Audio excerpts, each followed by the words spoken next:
Bon, alors, je vais vous présenter une façon d'aborder l'économie et la monnaie très différente sans doute de ce que beaucoup d'entre vous ont l'habitude de voir. À moins que vous ayez déjà un peu étudié la théorie relative de la monnaie, TRM, théorie relative de la monnaie. Qui parmi vous a un peu entendu parler de la théorie relative de la monnaie? Au moins un peu. C'est pas beaucoup. Ça va être violent.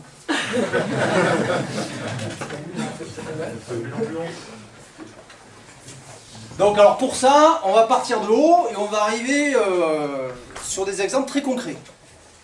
Hein, donc même si vous perdez pied à un moment donné, c'est pas grave. On va arriver à la fin sur des choses un peu plus concrètes et même jouables en quelque sorte. Praticables. Et nous allons démontrer le revenu de base. Nous n'allons pas le proposer. Hein.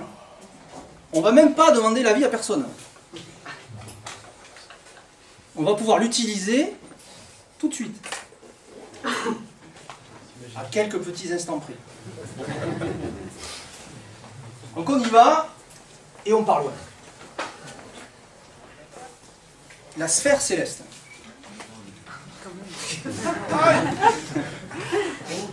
La sphère céleste. Avant les années 1400, et encore bien avant, les hommes observaient le ciel et ils avaient le sentiment que la Terre était entourée par une sphère céleste, une sorte de voûte céleste, hein, sur laquelle étaient incrustées les étoiles. Et puis ils observaient parmi ces mouvements d'astres célestes le mouvement du Soleil, l'astre le plus lumineux, et puis des petits points aussi qui bougeaient plus vite que les autres, avaient des mouvements un peu réguliers, les planètes. Et le reste des étoiles semblait un peu immobile. Alors ils ont dit qu'il y a des constellations, elles ont l'air bien figées, puis elles ne bougent pas par rapport aux autres. Alors que les planètes et le Soleil, puis la Lune aussi, c'est compliqué. Hein. Et donc il y avait une voûte. Alors tout ça, on essayait de bâtir une espèce de fonctionnement du monde. Il y a une voûte, alors les trucs se baladent dessus, comment? Et ils y arrivaient bien. Hein. Ils arrivaient bien à prévoir comment allait bouger le Soleil, les planètes et même les constellations dans tout ce grand mouvement de la voûte céleste. Ça marchait bien. Référentiel 1. Puis il y avait un gars qui arrivait, Galilée il s'appelait le gars. Dialogue entre deux systèmes du monde. Mais il a dit, si on tient compte des calculs qu'on a maintenant, les mesures de Copernic et compagnie, ouais, la voûte céleste ça marche bien en fait, c'est pas si mal. Hein. Mais ça colle pas trop. En fait, le monde est beaucoup plus comme si, en fait, c'est pas la voûte céleste qui est autour de la Terre, avec des choses qui bougent dessus, c'est plutôt comme si le Soleil était au centre, et la Terre tournait autour du Soleil, et en plus, elle tourne autour d'elle-même, ça fait 2 mouvements de rotation, c'est un peu compliqué, apparemment, mais au final, tout s'explique beaucoup mieux. Et voilà pourquoi on voit la voûte céleste telle qu'elle apparaît dans le ciel. Mais vous voyez que c'est pas du tout le même référentiel. Lequel est le bon, le 1 ou le 2? Qui pense que le 2, le référentiel 2 est le bon par rapport au 1? Levez la main. Qui pense que c'est le 1 qui est le bon par rapport au 2?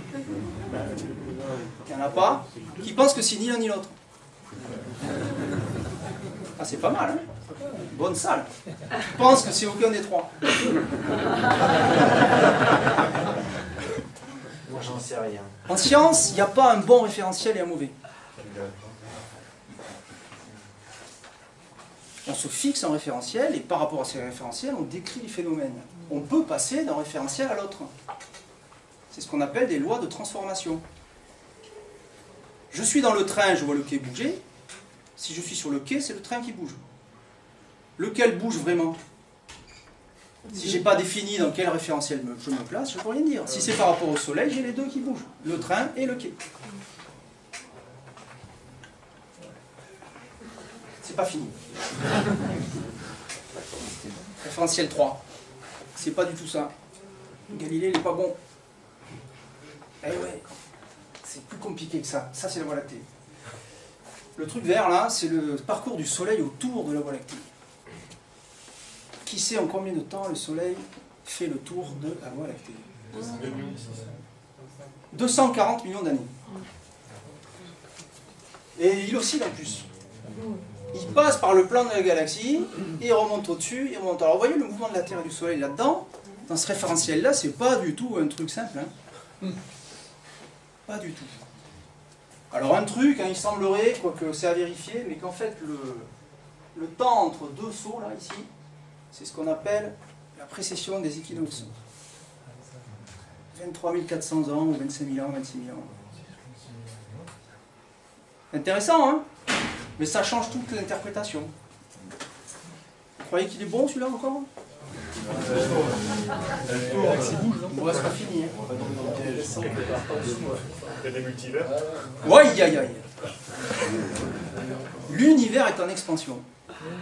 Einstein 1915.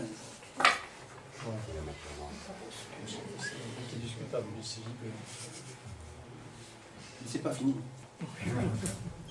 L'univers est en expansion, c'est beaucoup plus compliqué que ça. Alors non seulement on a les mouvements qu'on a aperçus là, mais en plus, si on regarde le mouvement des objets les uns par rapport aux autres dans l'univers, ils s'éloignent tous les uns par rapport aux autres. Pas depuis un centre. Hein. Ils s'éloignent tous en permanence les uns par rapport aux autres. C'est un peu comme à la sphère d'un ballon que vous gonflez. Si vous regardez, imaginez que l'univers ce soit la sphère d'un ballon, uniquement la surface, hein, pas l'intérieur. Quand vous gonflez le ballon, tous les points s'éloignent les uns des autres. Il n'y a pas de centre. Quelques points que je prenne par rapport aux autres, au fur et à mesure que je gonfle, ils s'éloignent les uns des autres. On dit que l'univers est en expansion. L'économie est en expansion. Ouais, c'est pas fini, attendez. Ça c'est chaud. Hein. Parce que pour faire un truc pareil, on a besoin d'un invariant qu'on appelle en physique. Un invariant, c'est la vitesse de la lumière. Qui sait que la vitesse de la lumière ne change pas selon l'observateur? Si je vous dis ça parle à qui? Levez la main. La vitesse de la lumière ne change pas par rapport à l'observateur. Que je bouge ou pas par rapport à la lumière, je mesure toujours la même vitesse. C'est très très surprenant. Et, ouais. Et grâce à ça, on peut arriver à démontrer que l'univers est en expansion depuis ce qu'on appelle le Big Bang. Sauf que, là aussi, c'est pas forcément ça. Ça, c'est l'univers tel qu'on peut le concevoir aujourd'hui de façon un peu différente.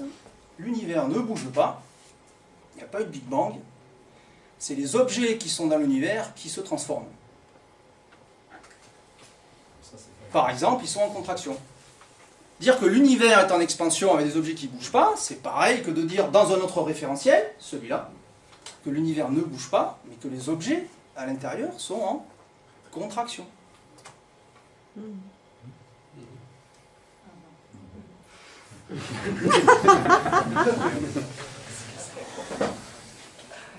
Tout change. Si j'utilise ce référentiel, je ne peux plus additionner les vitesses comme j'ai pu le faire avec Galilée, ou même avant Galilée, ou même après. Je ne peux plus non plus gérer l'énergie pareil. Je ne peux plus gérer tout ça. Je dois changer mes lois. Parce que j'ai changé de référentiel. Bon, c'est comme préambule après, on va parler d'économie. Hein. Donc attention, méfiance. Quand on affirme quelque chose, que ce soit en économie, en physique, en mathématiques, en quoi que ce soit, il faut être extrêmement précis. Qui pense que la somme des angles d'un triangle fait 180 degrés? Levez la main.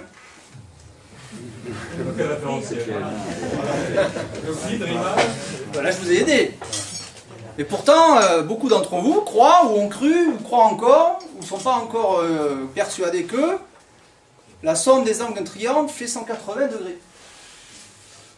A noter, ce n'est pas une proposition, ça. C'est une démonstration qui est faite dans la géométrie d'Euclide. C'est une démonstration, ce n'est pas une proposition. Il n'y a pas marqué dans les axiomes la somme des angles. Non, il y a d'autres axiomes, et à partir de ces axiomes, on démontre que dans ce référentiel-là, dans cette géométrie-là, la somme des angles d'un triangle fait 180 degrés. Mais est-ce que c'est tout le temps vrai, ça?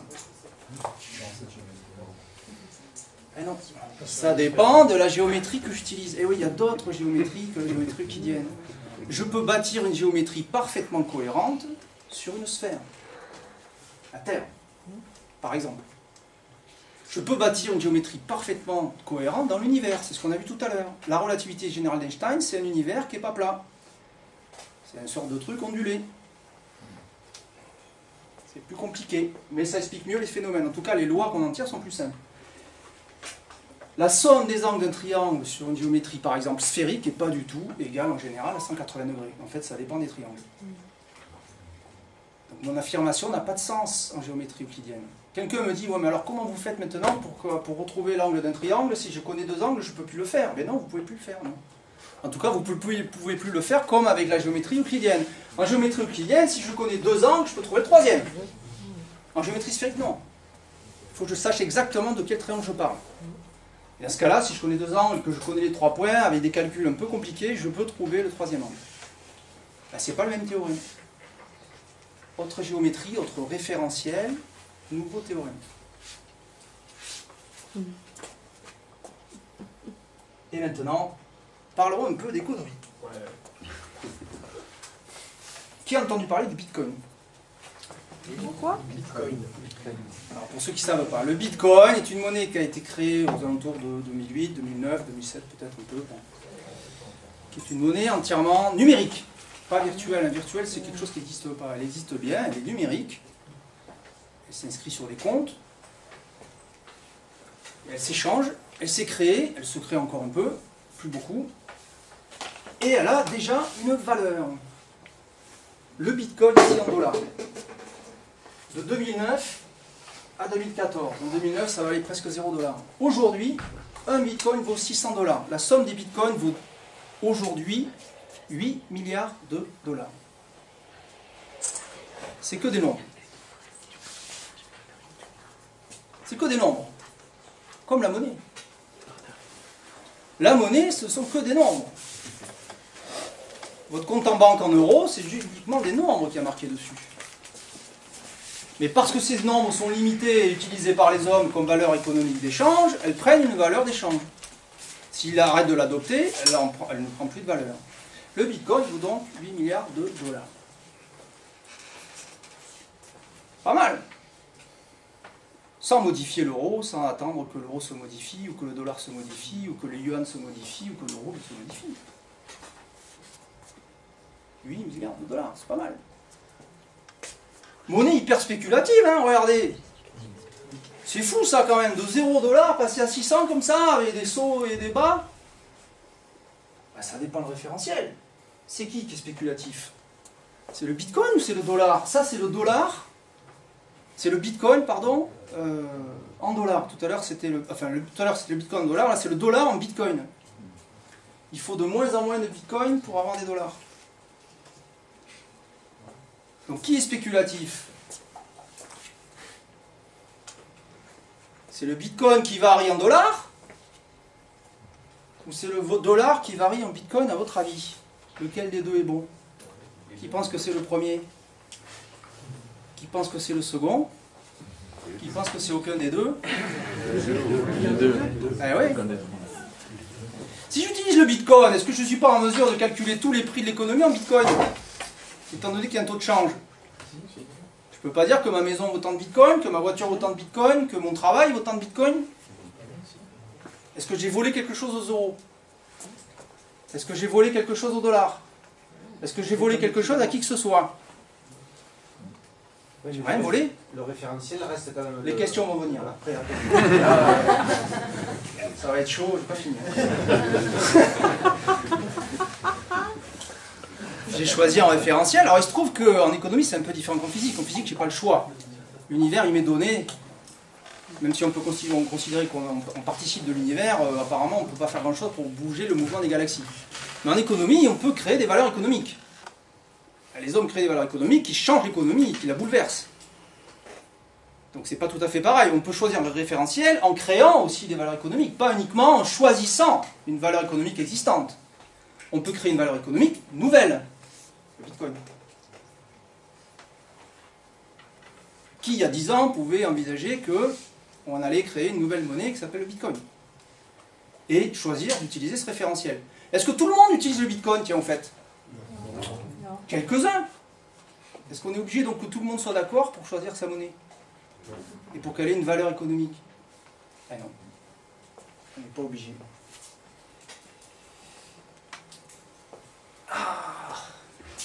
Bon, j'ai dit que c'était un pseudo-revenu de base. Hein. Le RSA. Évolution du RSA de septembre 2001 à septembre 2013. Il est parti d'environ 399 € en 2001 et il vaut aujourd'hui environ 500 €. Pseudo-revenu de base, bien sûr, il n'est pas inconditionnel, pas cumulable, il n'a pas forcément la bonne valeur, etc. Je ne vais pas rentrer dans ces débats-là, ça m'intéresse pas. Ce que je vois, c'est, oh super, ça monte. Génial. La valeur du minimum social en France monte. Pas inconditionnel, pas cumulable, parce que... Ça monte. Bah, dans quel référentiel il monte, au fait? Il monte en quoi, là? En euros. Mais c'est quoi les euros? Je sais pas ce que c'est, moi. La vitesse de la lumière, je sais ce que c'est. Je prends de la lumière, je mesure, je peux trouver sa vitesse. 1 euro, c'est quoi? Unité. Ouais, mais unité, ça veut rien dire. Constant ou... Moi, je sais pas. Ce que je vois, c'est que je vais changer de référentiel pour voir si ça monte tout le temps. Quel que soit le référentiel. Le RSA en France, en pourcentage de la masse monétaire. Le même, hein? Exprimé en pourcentage de la masse monétaire depuis 2001. Alors il monte ou il descend? C'est stabilisé. C'est lequel le bon référentiel, le 1 ou le 2? Qui pense que c'est le 1?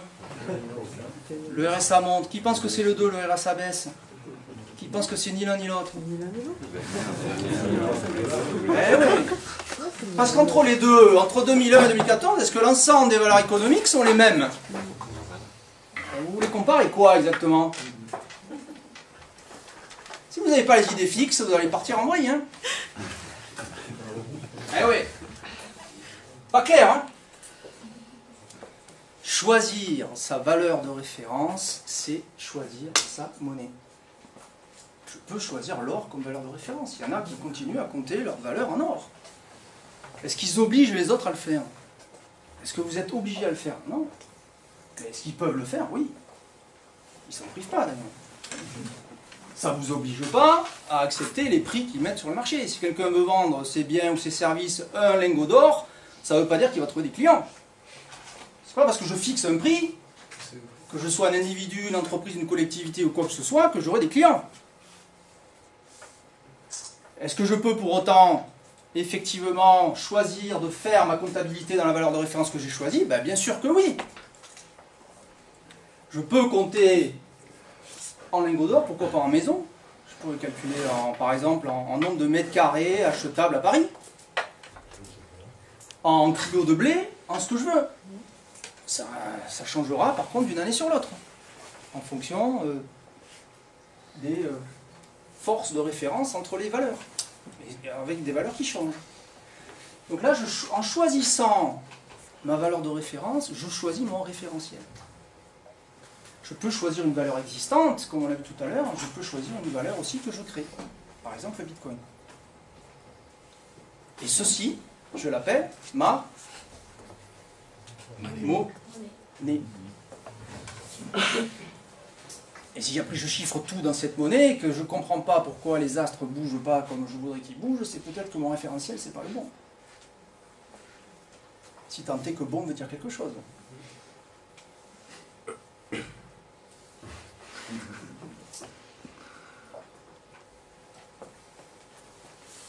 Euro, livre, dollar, bitcoin, or, maison, travail, what the fuck. J'en ai combien? Pour une valeur de référence donnée sur Terre à un moment donné, j'en ai une certaine quantité, toujours. J'ai combien d'euros en zone euro en 2014? Qui le sait? 10 000 milliards. 10 000 milliards. Il y en a qui suivent le blog, c'est bien. Créationmonétaire.info, tous les mois, ce graphique mis à jour. La masse monétaire euro a doublé entre 97 ou 98 et 2009 depuis la crise. Et depuis la crise, tiens, regardez, ça ne bouge plus. Il n'y en a pas plus. Ah, c'est bizarre, plus de croissance. Ah, mais tiens, on ne crée plus de monnaie. Plus de monnaie, plus de croissance. C'est curieux, ça, quand même. Hein. Et quand je crée de la monnaie, il y avait de la croissance. Est-ce que c'est la croissance qui fait qu'on crée plus de monnaie, ou est-ce qu'on crée plus de monnaie qui... C'est la croissance. C'est compliqué, ça, hein? J'en ai combien? En zone euro, 10 000 milliards, effectivement. Il y a 330 millions de citoyens, ce qui fait une moyenne, intéressante à connaître, d'euros en circulation, de 30 000 euros par citoyen, qui le savait. Des lecteurs assidus. C'est quand même pas compliqué à faire. Je pourrais faire la même chose pour l'or ou n'importe quoi. J'en ai combien par tête de pipe?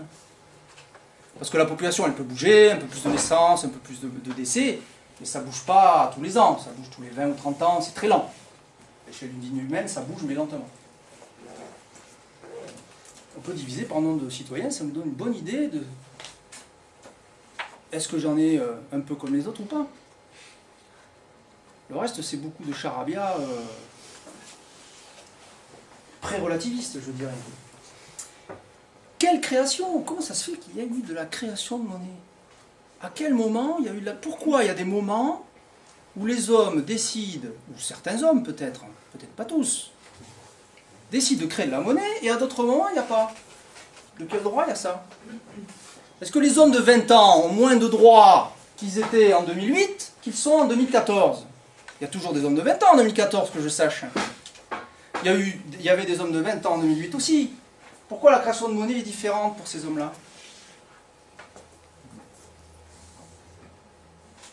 Si c'est les mêmes hommes de 20 ans qui naissent libres et demeurent égaux en droit. Comment ça se fait, ça? C'est curieux quand même cette histoire. Hein. Intéressant à réfléchir en tout cas. Et où on crée de la monnaie?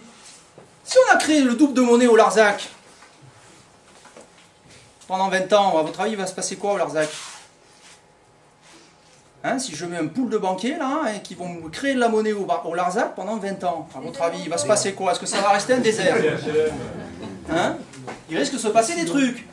Et si je crée pas la monnaie au Larzac, mais que je le crée à Paris pendant 20 ans, elle va être où l'activité économique? Ah oui. Alors, quelle création monétaire dans le temps, c'est bien aussi, mais savoir où elle se crée. C'est intéressant aussi. Et notamment, j'ai mis où, entre parenthèses, H.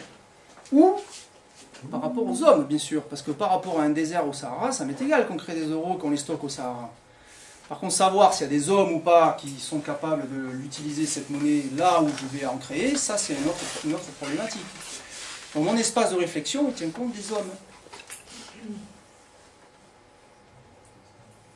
Pardon, donc c'est où elle est créée et qui la garde. Où, c'est surtout qui. Qui la garde. Qui la reçoit, oui, qui la crée, qui l'émet et qui la reçoit. Dans le temps et dans l'espace. Qui, en fait, donc, contrôle la création monétaire. C'est pas pareil d'avoir un système pyramidal. Qui connaissait le Minitel? Minitel, réseau centralisé pyramidal. Le centre, France Télécom. Décisionnaire, France Télécom. Qui connaît un réseau informatique décentralisé? Internet. Un centre qui décide. C'est une multitude d'acteurs qui décident de s'interconnecter de façon plus ou moins biaisée par la façon dont on crée la monnaie d'ailleurs. Bah oui, parce que si j'ai droit à avoir beaucoup de crédits et pas les autres, j'aurai peut-être plus accès à Internet que les autres. Ou alors on peut envisager aussi un réseau donc symétrique, y compris pour la monnaie. C'est possible. Le Bitcoin a une forme de symétrie. Ben, elle n'est pas terrible, mais bon, elle n'est pas tout à fait centralisée. Il faut analyser plus finement. Donc, qui des hommes et des dates différentes dans le temps se permet ou pas de créer la monnaie au bénéfice de qui? Alors voilà un schéma important à comprendre ici. L'évolution dans le temps d'une société humaine. Ben, dans une société humaine, tous les âges sont représentés. Enfin, évidemment, les hommes n'ont pas le même âge.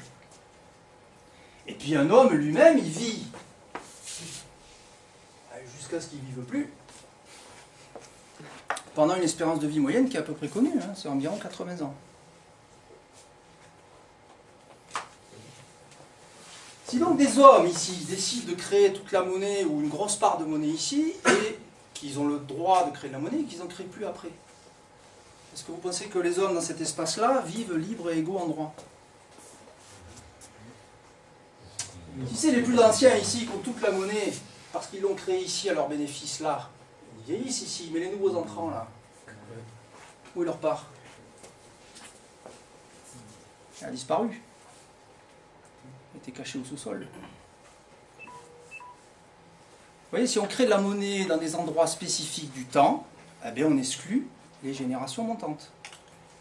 Ça ne se voit pas d'une année sur l'autre parce que vous n'avez pas l'impression que les hommes naissent, vivent et meurent d'une année sur l'autre. Au bout de 40 ans, ça finit par se voir. Et la valeur, elle change dans le temps. La monnaie, surtout, elle se crée. Très important à comprendre ça. Espérance de vie humaine, 80 ans. Donc, si une génération se crée la monnaie à son bénéfice, et que derrière les générations suivantes, elles, n'ont pas eu ce droit de création monétaire, est-ce que les générations sont libres et égaux en droit? Eh non. Ben, c'est pareil dans l'espace.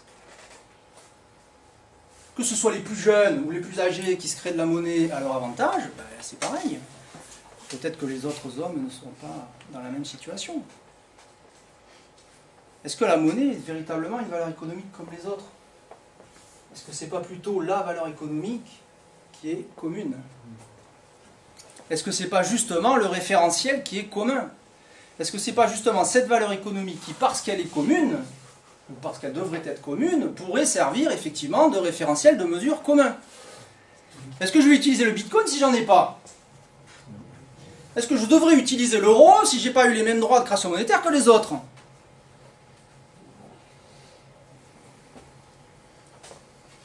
La théorie relative de la monnaie donc, bâtit un référentiel où le fondement c'est les hommes, rien d'autre. Certainement pas les valeurs économiques. Toutes les valeurs économiques sont relatives. On n'a pas les mêmes idées sur ce qui est valeur économique ou pas. Ni dans cette salle au moment présent, ni par rapport à la même salle qui se réunira dans 20 ans au même endroit. Parce que ça ne sera pas les mêmes individus. Et ils ne vivront pas dans le même espace économique que nous, comme on ne vit pas au même espace économique que 1837. Nos valeurs économiques ne sont pas en rapport. Elles n'ont pas évolué d'un coup. Elles n'ont pas évolué d'un état 1 à un état 2 d'un coup. Ça s'est fait un peu chaque année.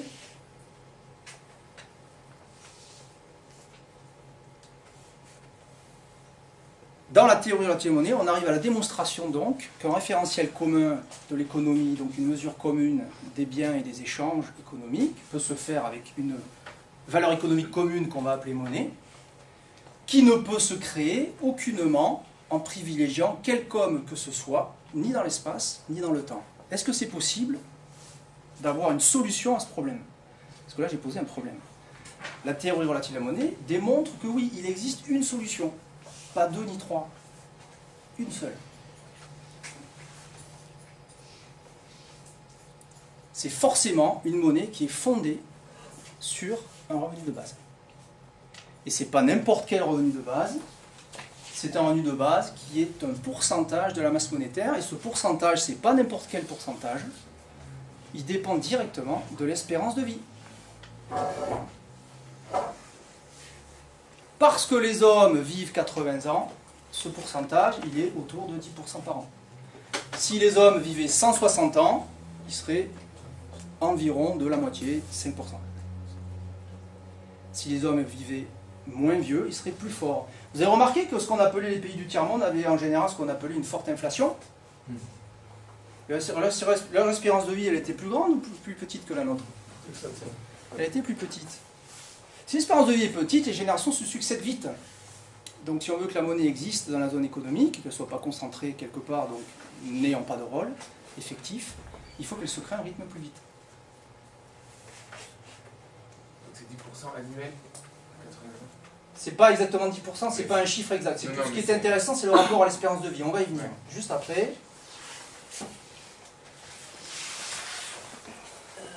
Oui. Autre réflexion. Toujours le même schéma. Hein, donc, et donc l'évolution des valeurs dans le temps. Selon les périodes, les hommes s'attachent à certaines valeurs. Et là, j'ai mis une valeur particulière ici. G libre de X. Alors le G avec un tréma au-dessus, là, ça veut dire G libre. Qu'est-ce que G libre? Qui sait à peu près ce que c'est, là? Ouais. Oui, mais c'est quoi? Non, vous n'avez pas suivi? Pardon? Niveau X. Ouais, c'est un peu ça. Donc en fait, effectivement, le G libre de X, ce sont les valeurs économiques que vous ne connaissez pas. Est-ce qu'elles existent ou pas? Qu'est-ce que l'innovation? Si un homme crée une valeur économique à un moment T, est-ce que les autres hommes sont au courant? Quand Richard Stallman, en 1983, crée les logiciels libres, qui est au courant? En 1983, que Richard Stallman. Aujourd'hui, beaucoup plus de monde reconnaît les logiciels libres. Très très grande innovation, sans doute la plus grande création de valeur économique de tous les temps. Et il n'a pas été beaucoup rémunéré, le pauvre. Bien, ça, donc dans le temps, on peut voir comme ça. Edmond Albius, esclave, invente le procédé de vanillification. Est-ce qu'il a touché un copec pour ça? Non. Bah, non, il n'a pas touché grand-chose. Au moment où il le crée, qui est au courant? Que lui. Donc les valeurs non reconnues sont toujours aussi des valeurs relatives. Pour le créateur, c'est pas inconnu. Pour les autres, ça l'est. Est-ce qu'aujourd'hui, vous êtes à l'abri de croire que vous connaissez les valeurs économiques? Ben, vous connaissez que celles qui viennent du passé. Comment voulez-vous connaître celles qui sont créées dans les garages par les jeunes de 18 ans ou les vieux papis débrouillards de 70? Vous n'en savez rien. Moi non plus. Accepter déjà l'innovation, c'est déjà avoir un point de vue relatif sur l'économie. Et pas décider pour tout le monde de ce qui serait bien ou pas. On n'en sait rien, on ne sait pas grand-chose. Dans 5 ans, vous connaîtrez quelques innovations de plus. Mais est-ce que vous serez à l'abri qu'il y en ait des nouvelles? Eh non. Sur toutes ces réflexions, donc, la théorie relative de monnaie établit l'asymétrie qu'on appelle spatio-temporelle entre les hommes, donc. Bon, ces petites équations, hein, je ne vais pas vous les commenter longtemps, je sais que tout le monde n'est pas forcément mathématicien. Mais c'est pas très très compliqué, hein. Il faut simplement dire, je ne peux pas créer de la monnaie pour établir une monnaie libre. Si je veux établir une monnaie autre, comme je dis, chacun choisit sa valeur de référence. Mais si je veux une monnaie libre, au sens où aucun homme n'est désavantagé devant la monnaie, alors, je ne peux pas créer de monnaie sans qu'elle soit intégralement distribuée à tous les membres de mon système monétaire. À l'instant T. C'est ce que j'appelle la symétrie spatiale.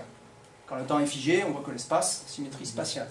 Et dans le temps, il faut qu'aucun moment dans le temps ne soit privilégié non plus. Donc, cette création de monnaie, comment elle peut être égale entre les périodes? Il faut qu'en fait la part relative de monnaie, c'est-à-dire la part de monnaie qu'on va créer par rapport à l'ancienne part de monnaie, soit dans le même rapport que l'espérance de vie. Il faut que pendant sa vie, chaque homme ait reçu la même part de monnaie, qu'il soit arrivé en premier ou en dernier.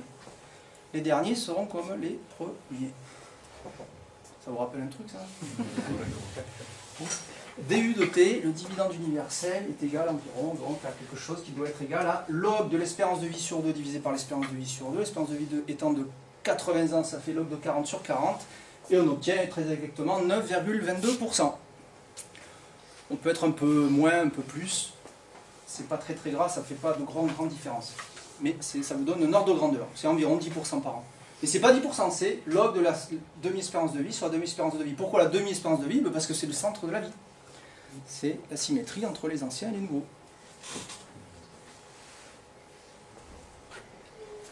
Autrement dit, ici, j'ai mis log de mort moins naissance sur mort moins naissance. Ça, c'est si on prend toute la vie. En fait c'est la vie, quoi. C'est le log de la vie sur la vie. C'est une monnaie de vie, quoi, pas une monnaie de mort. Donc c'est une part relative de monnaie. Non, théorie relative de la monnaie, pas théorie quantitative. Il n'y a pas de quantité de quoi que ce soit, puisque les valeurs changent à la fois entre les individus qui ne sont pas d'accord entre eux à un moment donné, et dans le temps, entre les générations, ce n'est pas du tout les mêmes valeurs non plus. Quel moment voulez-vous que ce soit autre chose que l'individu lui-même qui estime ce qui est valeur ou pas? Selon l'observateur, les vitesses et les éléments physiques ne sont pas perçus de la même façon. Pour autant, ils ont un instrument commun entre eux, entre observateurs physiques, qui s'appelle la vitesse de la lumière. C'est le seul invariant, on appelle ça un invariant. Quel est l'invariant en économie? La monnaie. Sinon, ce n'est pas une monnaie. C'est une valeur économique. D'ailleurs, c'est pour ça que je dis que le Bitcoin, ce n'est pas vraiment une monnaie. En tout cas, ce n'est pas une monnaie libre. C'est une monnaie non libre, si on veut, ou alors une valeur économique quelconque. Mais elle n'est pas acceptable en tant que monnaie libre, puisqu'elle ne se crée pas sur la base des hommes. Donc la part relative de monnaie, ici, la part créée sur la somme de la monnaie créée précédemment, est toujours la même. Je l'ai appelé C, pour rappeler la vitesse de la lumière. C'est un peu la même idée. Bon, c'est pas tout à fait pareil, hein, mais ça rappelle le principe de l'invariant. La monnaie ne doit pas être variante. Sinon, ce n'est pas un référentiel commun. C'est autre chose. Et les valeurs économiques ne sont pas les mêmes ici et là-bas. Vous voyez, j'ai mis des icônes différentes. Sauf le fait que j'ai mis G de X à chaque fois. G libre de X, mais ce n'est pas les mêmes valeurs. C'est le même G libre de X, mais à chaque fois, ça représente les valeurs inconnues au moment donné où j'observe les valeurs économiques. Il y a des valeurs inconnues. Je ne peux pas en dire grand-chose au moment où je l'observe. Plus tard, je pourrais dire, ah ben à cette époque-là, ils avaient créé ça, parce que maintenant, je suis au courant. Mais là, tout de suite, si je vous dis en 2014, où sont les innovations, ben, vous ne savez pas. À moins que vous-même en ayez créé une. Pardon, pourquoi ça, elles grossissent là Oh, c'est juste un effet d'optique, ça. Non, non, à droite, l'argent là. L'espèce de ligne de... Ça là? Ouais, ça grossit, c'est pas un effet d'optique. Eh bien, quantitativement, la monnaie augmente. Mais c'est que des nombres. Relativement, ça ne change pas. On va le voir juste après. Donc il faudrait qu'il y ait la même masse monétaire d'euros par rapport à... On y vient. Nous avons donc, en fait, il faut comprendre que nous avons, pour avoir une part relative de monnaie qui ne change pas, vous ne pouvez pas écrire, vous ne pouvez pas calculer, vous ne pouvez pas fonder les nombres relatifs si vous n'avez pas d'abord une base quantitative. Vous avez besoin des entiers naturels pour fabriquer des fractions. Les fractions, c'est un nombre entier naturel divisé par un autre. Un pourcentage aussi, c'est ça. Et vous devez avoir d'abord des données quantitatives pour ensuite faire des données relatives. Vous avez ici 3 individus. C'est dans une vidéo que j'ai appelée le quantitatif et le relatif. Vous pouvez trouver sur Internet. Le quantitatif et le relatif. Il faut la regarder jusqu'au bout. C'est pas long, ça doit durer 20 minutes. Et c'est résumé par ce tableau, présent dans la vidéo. Les 3 individus qui se partagent une quantité de monnaie. Ça vous donne une masse monétaire si je fais la somme des 3. Alors ces 3 individus, ou ces 3 groupes d'individus si vous voulez, hein, peu importe. Il y a une masse monétaire. Je calcule un dividende universel de 10% de la masse monétaire, divisé par 3, donc, puisqu'ils sont 3. Donc le dividende universel ici, commun, entre les 3, qui va être distribué à chacun, est de 500. 10% de 15 000, ça fait 150, divisé par 3, 500. Ils vont recevoir chacun 500 de création de co-création. Ils vont en fait co-créer leur monnaie pour 500 unités ici supplémentaires. Je n'ai pas dit de quelle monnaie il s'agit là. Je n'ai pas dit que c'était des euros ou quoi que ce soit. C'est des unités d'une monnaie quelconque. Qui se veut libre ici. Ils vont donc recevoir un dividende universel, un revenu de base si vous voulez. 500. Donc la masse monétaire va augmenter en quantitatif. Oh là là, l'inflation. Oh, c'est la panique. La masse monétaire a augmenté. Ben, admettons que les prix aient augmenté d'ailleurs, mais chacun a reçu la part de monnaie. Est-ce que c'est gênant? Imaginons que les prix augmentent de 5%, mais que chacun ait reçu les 5% supplémentaires de monnaie. Par contre, si les prix montent de 5%, mais qu'il y en a un seul qui a reçu toute la monnaie, est-ce que là c'est gênant? En termes de référentiel commun, c'est un peu pénible. Et encore, ceci c'est que la réflexion quantitative. Vous allez voir, en relatif, c'est encore plus radical. Donc, ma masse monétaire a augmenté. Le nouveau dividende, il sera un peu plus grand, automatiquement, l'année suivante. Puis elle augmente, forcément, puisqu'on a rajouté cette monnaie, et etc. On continue. Ça, vous pouvez le faire vous-même sur un tableau, un tableur. Hein. C'est pas facile, c'est pas difficile à faire, il y a 6 lignes. Hein. Ça, c'est en partie, c'est en quantitatif. Bon, très bien, mais on a vu tout à l'heure qu'est-ce que les référentiels sont absolus. J'ai pas le droit de changer de référentiel. Donc j'ai choisi de changer de référentiel. Maintenant, je vais compter ma monnaie en nombre de dividendes. En nombre de revenus de base. C'est ma nouvelle unité. J'ai le droit de faire ça ou j'ai pas le droit? Bien sûr que j'ai le droit. Pardon, c'était quoi l'unité avant? Là, c'est simplement l'unité de la monnaie en tant que nombre. Par exemple, le nombre d'euros.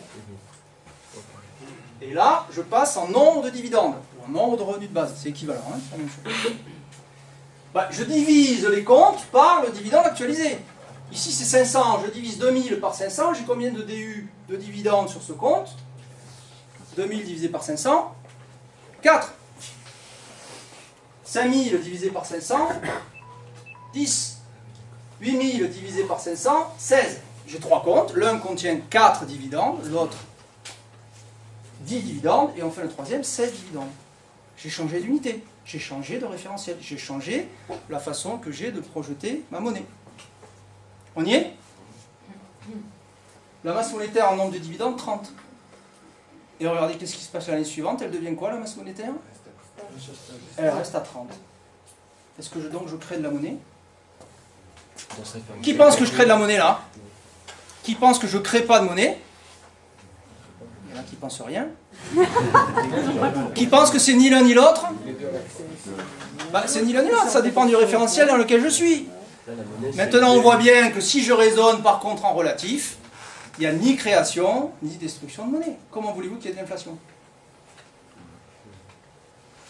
Je ne crée pas, je ne détruis pas de monnaie. Pourtant j'en crée tout le temps. Ah mais oui, parce que je crée toujours de la monnaie en quantitatif. Mais en relatif, est-ce que ça apparaît? Non. Pour autant, est-ce qu'on peut dire que les comptes changent ou ne changent pas? Ils changent dans les deux cas. Hein. Il y a quand même des changements. C'est des propriétés, ça, c'est pas voulu. Quand j'ai calculé les conditions pour créer une monnaie libre, j'ai pas le choix, j'arrive au résultat.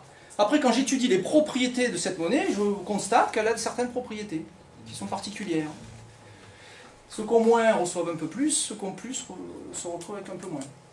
En dividendes. Mais d'une année sur l'autre, est-ce que c'est les mêmes valeurs économiques qui sont dans l'économie? Ben,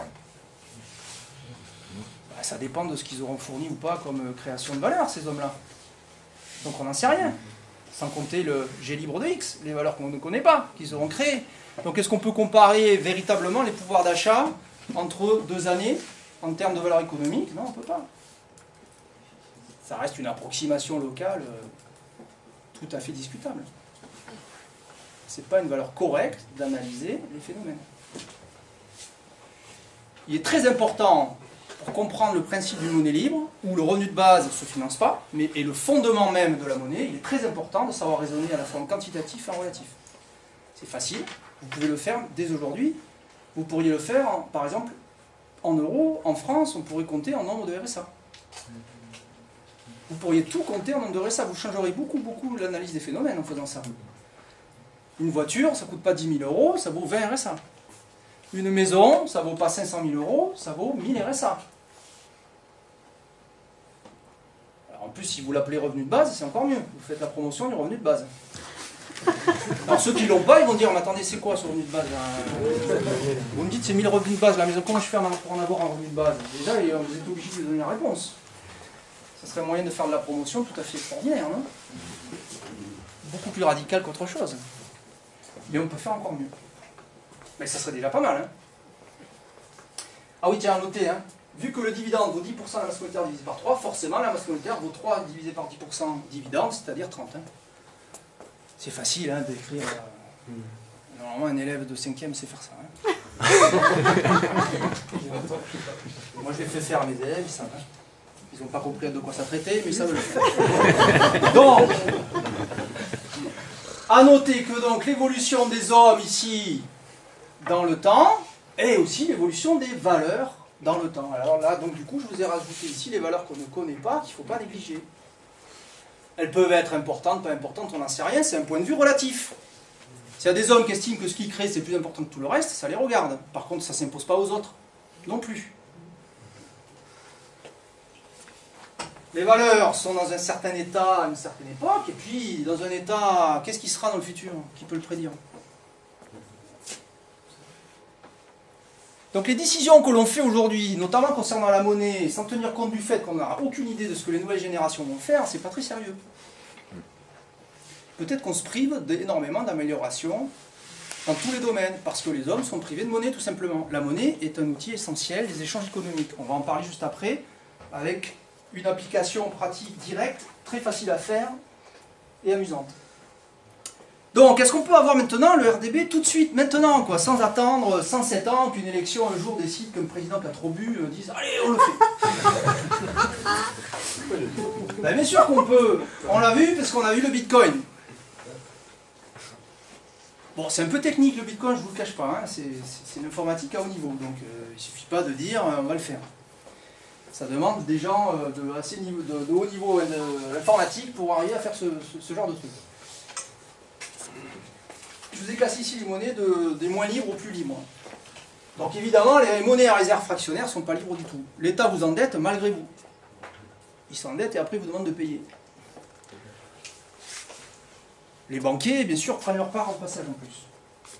Tout ça est bien compliqué. Demain, je crois que Gérard Fouché va faire une conférence. Et il va vous parler, il parle très bien de l'argent de dette. De comment le système monétaire fonctionne et pourquoi il est inéquitable, etc. Et en général, il fait aussi une petite extension pour parler un peu de la théorie relative de la monnaie ou du dividende universel. Et il passe beaucoup de temps pour expliquer ce phénomène-là très très bien. Donc moi, je n'en parle pas ici, je voulais séparer les deux. Toutes ces monnaies ont été créées. Il n'y a pas eu que le Bitcoin, ils ont fait des forks, ce qu'on appelle des... Ils ont pris, le Bitcoin est un logiciel libre. Ça veut dire que le code source est disponible et copiable. C'est ça qui est extraordinaire, c'est malgré que le code source soit disponible et copiable, le Bitcoin est entièrement sécurisé. C'est une technologie de fou. En fait, c'est le réseau et non pas le logiciel qui tient lieu de verrou, si vous voulez. Il y a eu des modifications qui ont été faites, mais aucune de ces modifications ne tient compte du fait des utilisateurs humains qui utilisent la monnaie. C'est un truc uniquement technologique, pas du tout humain. Après, des humains choisissent de l'utiliser ou pas, ils sont aveuglés ou pas, ça c'est leur problème, mais la monnaie n'est pas conçue en tenant compte de l'homme.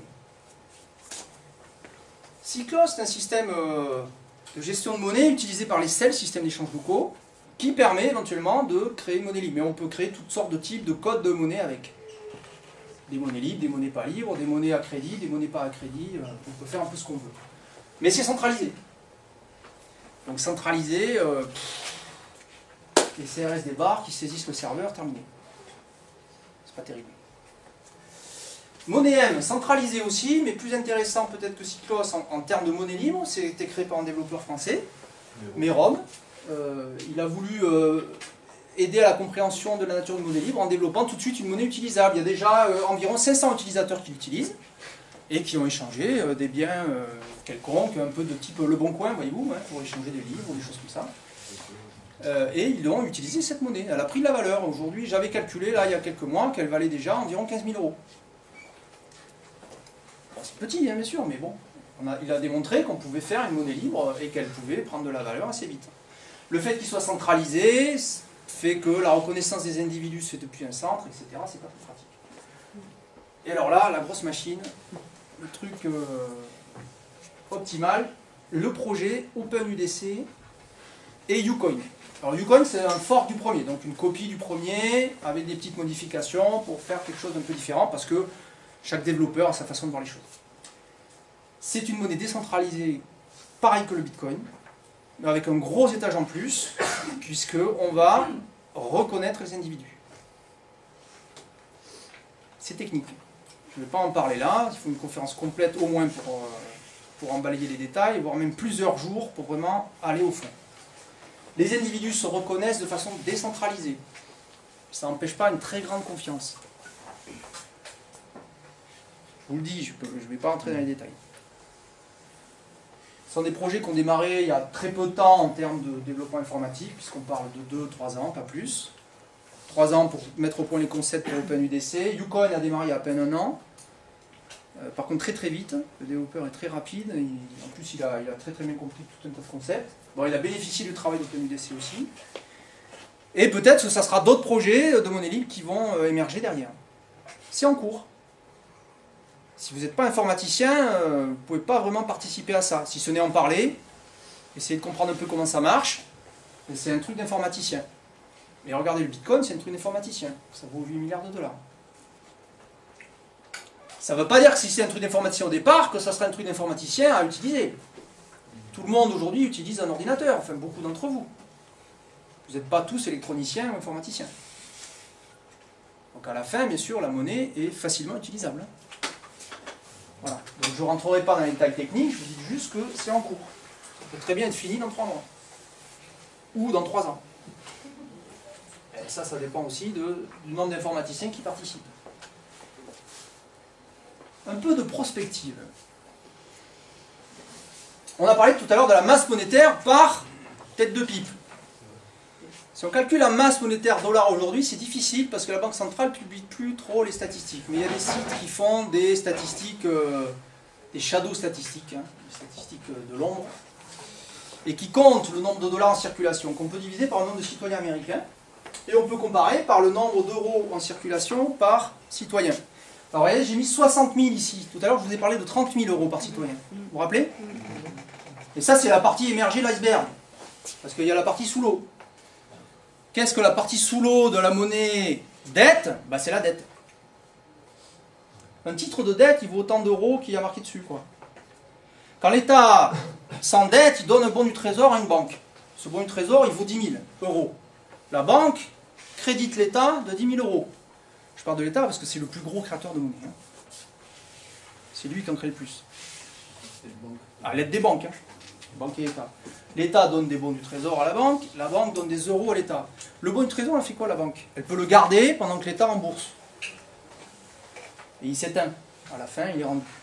Et l'État se réendette. En général, de plus. Mais il peut aussi le revendre sur le marché. Vous-même, on vous propose des bons du trésor pour acheter votre maison, vous n'allez pas forcément dire non. Parce que vous pouvez les revendre sur les marchés contre même des euros. Ça sert de valeur d'échange. En 2009, Warren Buffett, qui connaît Warren Buffett? Voilà, un des plus grands investisseurs du monde, en tout cas il est très riche. Il a acheté une compagnie de chemin de fer avec des bons du trésor US. Pas avec des dollars, avec des bons du trésor qu'il avait. Il avait lui-même acheté des bons du trésor, parce qu'à un moment donné il avait dû estimer que c'était intéressant, et il a acheté une compagnie de chemin de fer avec ça. Les titres de dette valent autant d'euros dans une monnaie dette. Le moins et le plus sont autant de monnaie. On vous fait croire que la somme est égale à 0, mais non, en fait, ça multiplie par 2. Voyez-vous? Il n'y a pas 0 de monnaie, non, non. Il y en a 2 fois plus qu'apparent. Donc il y a en fait 60 000 euros en circulation, si on compte les titres de dette. J'ai détaillé ça dans un post qui s'appelle la double masse monétaire.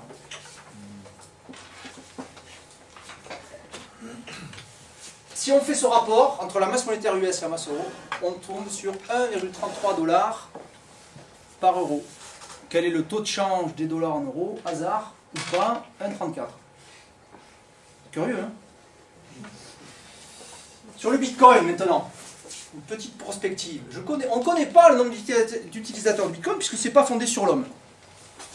Mais si on tient compte de cette remarque, qui est une remarque purement relativiste, la monnaie ne vaut que par le nombre d'hommes qui l'utilisent.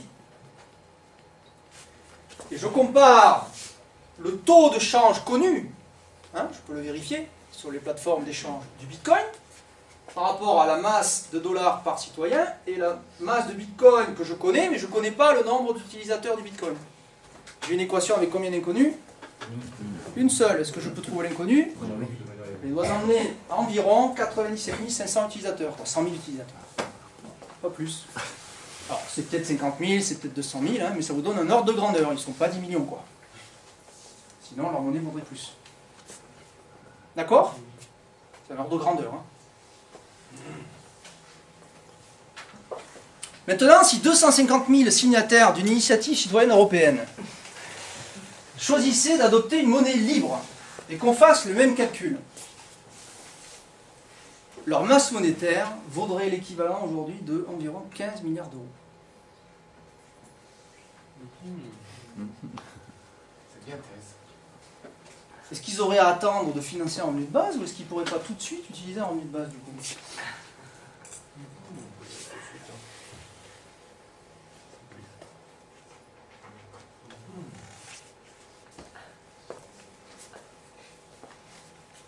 Le revenu de base ne se finance pas pour le paradigme de la théorie relative de la monnaie. Pour des paradigmes de type ingénierie avec des tuyaux, ça se finance. Surtout dans une monnaie qui n'est pas libre. Mais une monnaie libre, elle ne se finance pas en revenu de base. Le revenu de base, c'est la monnaie. Cette monnaie fondée sur un revenu de base humain, fondée sur l'homme, a été choisie par ces hommes-là pour servir de valeur intermédiaire d'échange entre eux. Et tout comme le Bitcoin a pris de la valeur, cette monnaie va prendre de la valeur. Puisque vous allez utiliser cette monnaie et non plus l'autre. Vous allez affaiblir d'autant l'usage de l'autre monnaie puisque vous ne l'utilisez pas. Et vous allez valoriser autant l'usage de la nouvelle monnaie parce que vous l'utilisez.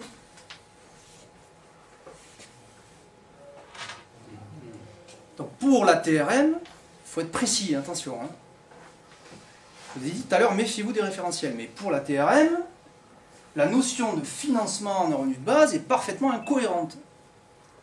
C'est réfuté.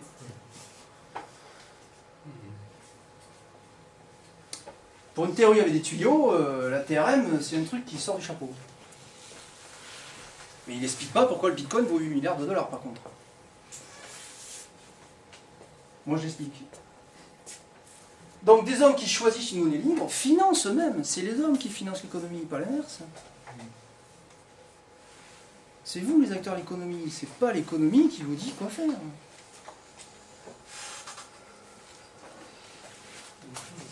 C'est vous-même. C'est vous les patrons. Eh ouais. C'est vous les patrons. Non. Les filles aussi. Hein. Un mot. David Chazalbiel, un développeur informatique, m'a contacté en avril, il m'a dit « j'ai fait ça ». Il a fait un truc génial. Apparemment, il s'est intéressé au revenu de base, après ça le gênait un peu parce qu'il ne voyait pas trop, etc. Bon, la TRM, ça lui plaisait bien, il a lu, il a adhéré complètement au truc, et il a compris, disons, et il a créé un site, une page en JavaScript, que je vous conseille vraiment, si vous voulez creuser ce que c'est qu'une monnaie libre, d'aller voir ça, ça s'appelle la TRM en couleur. Vous tapez ça sur Google, sur machin, la TRM en couleur. Une page en JavaScript qui vous permet de simuler entièrement une monnaie libre et voir comment ça s'évolue dans le temps et par rapport à un individu. L'augmentation de la monnaie ici en quantitatif, mais ici, la non-augmentation, la stabilité complète de la monnaie en nombre de dividendes. Le nombre de dividendes dans une monnaie libre, il est fixe.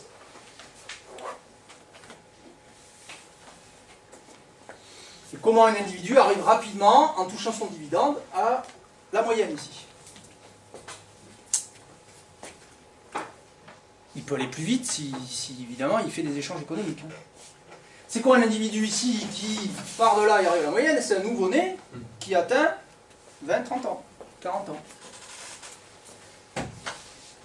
Il a sa quote-part de création monétaire, il a son revenu de base, il a son dividende qui participe de la monnaie. En tant que nouvel entrant, il est co-créateur de la nouvelle monnaie qui, en quelque sorte, si vous voulez, supplante l'ancienne, tout comme les nouveaux-nés supplantent les anciennes générations. Évidemment, ça se fait petit à petit. D'une année sur l'autre, ça ne se voit pas. Au bout de 40 ans, ça finit par peser. Le problème est là, c'est au bout de 40 ans que ça se voit. Donc, à voir, c'est vraiment excellent. Ceci. Cette simulation. Autre, alors voilà, ça c'est vraiment très très intéressant. C'est Sybille Saint-Giron qui a fait ça. C'est la petite dame qui est là. Avec Matthew Slater qui est derrière, là, c'est un anglais. Ils ont inventé un jeu absolument génial qui s'appelle La Corbeille. Qui a entendu parler de ce jeu? Alors on a fait une petite vidéo où on a joué là à 5 pendant 3-4 heures, une après-midi à Paris, à La Corbeille. La Corbeille est un jeu qui simule l'économie à base de cartes. On s'échange des cartes et on crée des valeurs économiques comme ça, en essayant de regrouper les cartes. Et on comptabilise cette création par des bonbons ou par n'importe quoi. On compte les valeurs économiques qu'on crée. Ça c'est le jeu, il est assez simple, il est amusant en plus, il faut trouver avec qui échanger, etc. Et ce qui est intéressant dans ce jeu, bon, c'est pas la limite de principe du jeu, qui est simple, qui est amusant sans plus, c'est que avec ce jeu, on va pouvoir tester sur ce même jeu plusieurs systèmes monétaires différents. Un, le troc, c'est-à-dire pas de système monétaire, que l'échange direct. J'ai cette carte, mais j'ai besoin de telle autre carte, donc on trouve la personne avec qui on peut faire l'échange. Ben, ça marche le troc, et on y arrive, hein. Mais on crée très peu de valeur économique. C'est très lent. Ça marche, mais c'est lent, très lent. On teste le même jeu ensuite en changeant la monnaie. Sybille joue le rôle de banquier. On va avoir de la monnaie, vous allez voir, je vais vous faire crédit, pas cher. Avec un petit intérêt. On joue. Plusieurs tours. On crée beaucoup plus de valeur économique avec le troc, dites donc, avec de la monnaie. Beaucoup plus. Par contre, qui c'est qui a le plus de valeur économique à la fin? Et ouais, il faut lui rembourser les mecs. Et ouais. à la fin, c'est lui qui a quasiment tout. Alors, pas tout, hein, il y a 2-3 gagnants. Et le banquier, il en a beaucoup, effectivement. On peut jouer à ce jeu à partir de 5 jusqu'à 300 à la jouer. C'est bien. Jusqu'à 300 personnes, vous imaginez? Ça fait une belle simulation. Hein. Pour comprendre la différence entre pas de monnaie et une monnaie d'aide, c'est déjà pas mal. Mais mieux que ça, on peut tester après le crédit mutuel. C'est un peu comme la monnaie dette. On va créer de la monnaie, sauf qu'il n'y a pas de banquier central, c'est chacun à la même petite part de monnaie.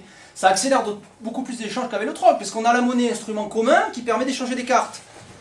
Donc pendant les moments, parfois on a beaucoup de monnaie parce qu'on a vendu beaucoup de cartes, mais après on peut acheter toutes les cartes dont on a besoin pour faire des valeurs économiques. Ça accélère beaucoup. On crée beaucoup plus de valeur qu'avec le troc. Un peu plus qu'avec la monnaie dette, mais pas forcément beaucoup plus. Par contre, quelle est la répartition des valeurs économiques à la fin du jeu? Elle est homogène.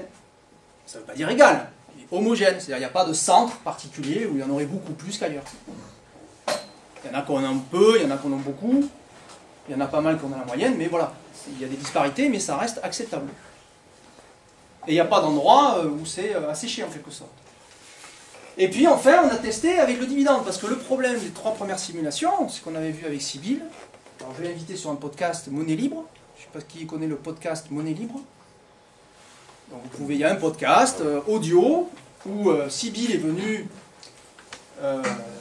Tiens, bonjour Étienne. Je vois qu'Étienne Ford nous a rejoint. Je suis ravi. On a fait un podcast audio où Sybille est venue et je lui ai fait remarquer, je lui ai dit, bon, ces systèmes monétaires sont bien là, sont chouettes, mais on ne voit pas comment se succèdent les morts et les naissances. Parce que, en fait, les joueurs sont les mêmes au début et à la fin. On joue dans un temps, évidemment, où les joueurs ne meurent pas. Alors le problème, si on fait ça, on ne voit pas sur le long terme, si on ne va pas aboutir à des moments, même avec un crédit mutuel, on a donné ça à chacun, où quelqu'un va stocker la monnaie, ou la monnaie va se stocker, si on est 300, dans un endroit précis de l'économie, et puis là-bas, il n'y en aura plus. Or, on a vu avec le troc, ça ne marche pas bien. Voyez-vous? Donc on dit qu'il faudrait tester aussi, sur long terme, une monnaie à dividende universel. Alors il a fallu créer des règles un peu spéciales, parce qu'on n'allait pas créer 1 milliard d'unités monétaires, voyez-vous?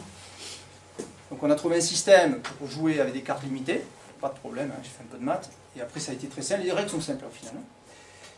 Et on a testé ça, et on a joué, on n'était que 5, donc on a simulé sur 80 ans, en fait, des individus qui avaient des âges différents, moins de 20 ans, 20-40, 40-60, et puis 60-80.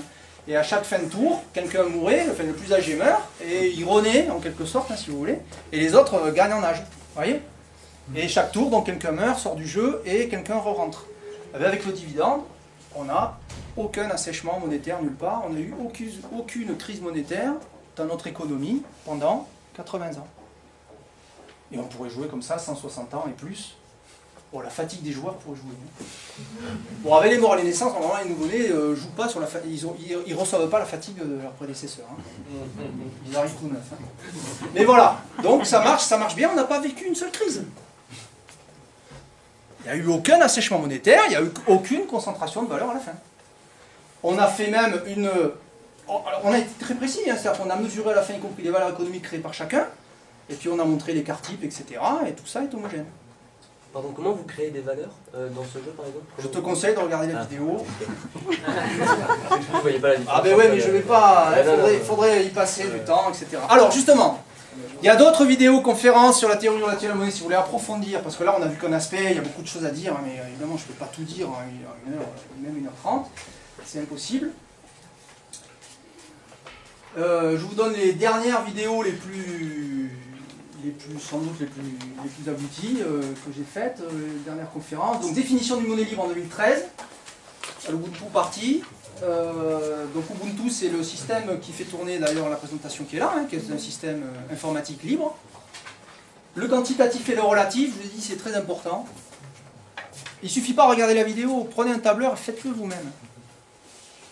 C'est simple, ça va vous prendre, allez, je sais pas, une demi-heure. Si vous faites ça, vous allez faire un bond énorme dans la compréhension des nombres relatifs, chose que vous devriez connaître depuis la 5e. Fatigant, ça. Ceci dit, j'avoue que la façon de le percevoir dans la monnaie, c'est nouveau. Je le dis d'ailleurs en préambule de la théorie relative de la monnaie elle-même, le livre, je dis que moi-même j'ai été surpris quand je suis abouti au résultat. J'avais pas d'idée préconçue du tout. J'avais des idées de ce que ça voulait dire homogénéité, isotropie, des choses comme ça, des principes de symétrie si vous voulez. J'avais pas idée, je cherchais quoi. Et quand j'ai trouvé le résultat, j'étais extrêmement étonné. Je suis toujours étonné de voir à quel point, avec la théorie relative de la monnaie, on peut interpréter la réalité avec des résultats qui tombent justes, quoi. C'est hallucinant.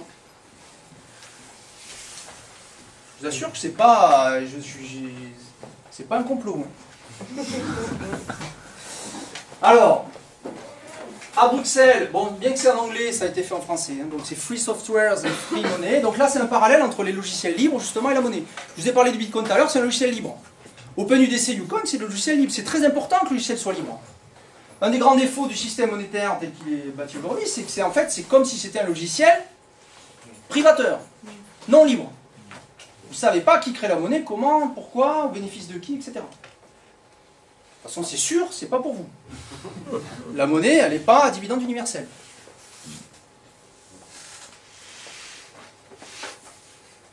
Lightspeed TRMView et Lightspeed RNQ. Relatif et quantitatif TRMView. Alors ça, c'est deux vidéos sans commentaire, avec de la musique. J'ai fait ça pour les artistes un peu. Non mais c'est des vidéos où vous allez revoir un peu les schémas qui sont là, et la souris essaie de vous montrer des choses pour que vous essayez de vous concentrer dessus, je pense. Pour certaines personnes, je pense que ça peut aider. Enfin, moi j'ai pris plaisir à les faire. Je ne sais pas si vous prenez plaisir à les voir, mais ça vous me direz. Je sais pas. Mais elles sont assez complètes aussi. Hein. Mais sans commentaire, donc il faut faire travailler quoi, vous voyez. Il faut faire travailler aussi la réflexion. À Béthune, j'étais invité à Béthune donc l'an dernier, j'ai fait une conférence. Là, d'ailleurs la photo qui est là, c'était à Béthune. Et enfin, monnaie libre et monnaie non libre. Donc là, pour bien faire la différence entre ce que signifie une monnaie libre, et donc forcément, par contraposer les monnaies non libres, puisque si on sait ce que c'est que libre, forcément on sait ce que c'est que non libre. Je viens de la faire au mois de juillet, ici à Montpellier, aux rencontres mondiales du logiciel libre. Voilà, donc elles se trouvent toutes sur le site créationmonétaire.info. Voilà. Alors, j'ai aussi, alors ça c'est, j'ai pris un temps fou pour faire ça, je ne sais pas si ça va être utile. Une petite clé là, où j'ai dessus, pour ceux qui voudraient, ceux qui ont un PC. Vous pourrez la copier, puis après là, éventuellement ceux qui sont intéressés. Il y a 5 vidéos qui vous expliquent l'argent dette. C'est des films connus qui sont sur le net. 5. Dont un anglais où j'ai pris les sous-titres. C'est très bien fait.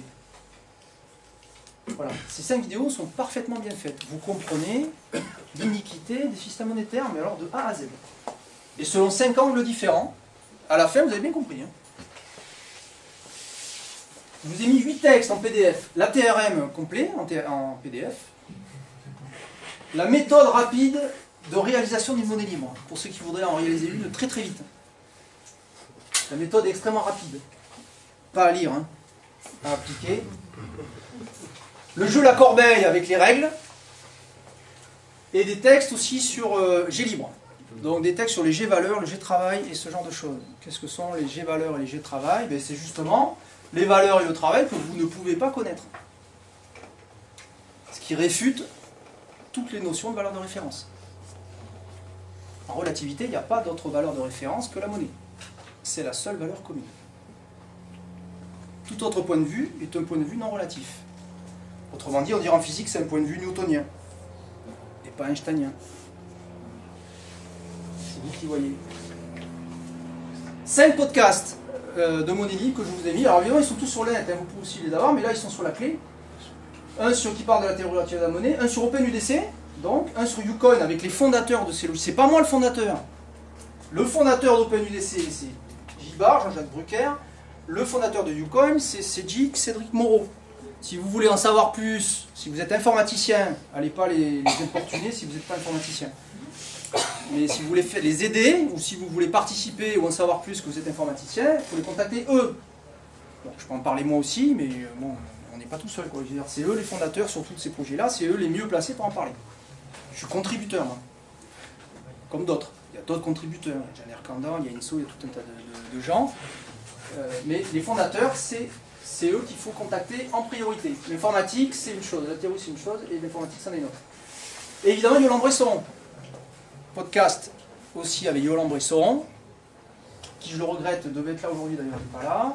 Je rends un hommage à Laurent Bresson, qui a accepté de préfacer la TRM sur une proposition d'Olivier Aubert, qui est là. Voilà, donc vous connaissez Yolan, sans doute, hein, qui ne le connaît pas. Hein. Yolan Bresson. Si vous voulez avoir une approche proche de la TRM, mais qui n'est pas tout à fait la TRM, il faut lire La valeur temps de Yolan Bresson. C'est très proche, mais c'est pas la TRM, parce qu'il est quand même basé sur une notion de création de valeur de type PIB, etc., où je vous ai dit qu'on refutait toutes les valeurs, pour bâtir une monnaie libre. Yolan, quand il a créé sa théorie, il était dans les années 80, il a utilisé les mots que les gens pouvaient comprendre à l'époque. Il ne faut pas croire que Yolan n'a pas compris la TRM, il a parfaitement compris, je suis sûr qu'il a compris depuis même les années 80 et avant. Simplement, il a choisi des mots et une façon d'expliquer qui était adaptée à son époque. Moi, j'ai aucun doute sur le fait qu'en lisant la TRM, il a compris tout de A à Z en le lisant. Il suffit que, moi j'ai vu les calculs qu'il a fait dans la valeur temps, les équations de champ, tout est bon. Il a parfaitement compris. La valeur temps de Yolan Bresson est basée sur l'homme. Après, il fait un calcul approximatif, lui, avec le PIB. Nous, on fait un calcul ici précis, qui dépend de l'espérance de vie, et qui est non ambigu, non arbitraire. Chaque génération aura exactement la même part de monnaie. Et donc, ils choisiront de développer les valeurs économiques qu'ils ont choisi de développer. Les morts n'ont pas à dicter leur conduite aux vivants. Thomas Paine, 1795.